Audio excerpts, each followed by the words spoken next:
Tube Tamil நேயர்களுக்கு வணக்கம். அகதியாக எருமைகளுடன் வந்த ஜானிக்குட்டி. வடக்கில் புயலின் வீரியம் தீவிரம்.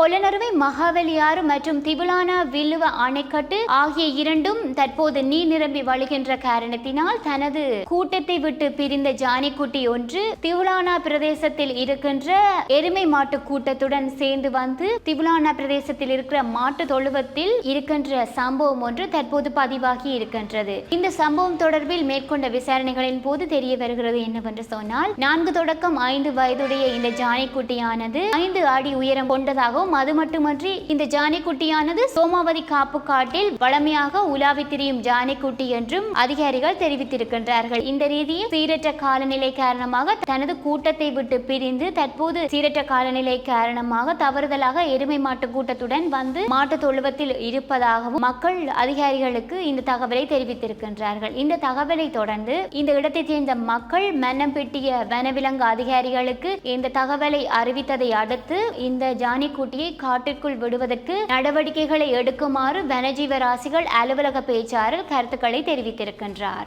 ஏற்பட்டு கொண்டிருக்கின்ற சீரற்ற காலநிலை காரணமாக தாழ்ந்த காற்றழுத்தத்தினால் பல இன்னல்கள் தற்போது ஏற்பட்டு கொண்டிருக்கின்றது. இந்த வகையில் இந்த தாழ்ந்த காற்றழுத்தத்தால் வடக்கு மற்றும் கிழக்கில் அதாவது இன்று மற்றும் நாளைய தினங்களில் வடக்கு மற்றும் கிழக்கு மாகாணங்களில் பலத்த மழை மற்றும் காற்று வீசக்கூடும் என்றும் ஜாழ் பல்கலைக்கழக புவியியல் துறையின் தலைவர் நாகமுத்து பிரதீபராஜா தெரிவித்திருக்கின்றார். அதாவது அவர் முகநூலில் கூறியிருக்கின்றது என்னவென்று சொன்னால் தற்போது உருவாகி இருக்கின்ற ஆழ்ந்த காற்றழுத்த தாழ்வு நிலையினால் தற்போது வடக்கு மற்றும் கிழக்கு பகுதிகளில் அதிக பாதிப்பு ஏற்படக்கூடும் என்றும் பருத்தித்துறையில் கற்கோ வளத்திலிருந்து 40 கிலோமீட்டர் அது மட்டுமன்றி பருத்தித்துறையின் கற்கோ வளத்தில் இருந்து கிழக்காக 430 கிலோமீட்டர் தொலைவில் நிலை கொள்ளும் என்றும் கூறியிருக்கின்றார். இந்த காற்றானது மிக மிக குறைவாகவே நகர்ந்து கொண்டிருக்கின்றது என்றும் கூறியிருக்கின்றார். அது மட்டுமன்றி மணித்தியாலத்துக்கு 1.2 கிலோமீட்டர் வரையில் நகர்ந்து கொண்டிருக்கின்ற இந்த காற்றழுத்தமானது இவ்வாறு மிகவும் குறைந்த முறையில் நகர்ந்து கொண்டிருப்பதால் இது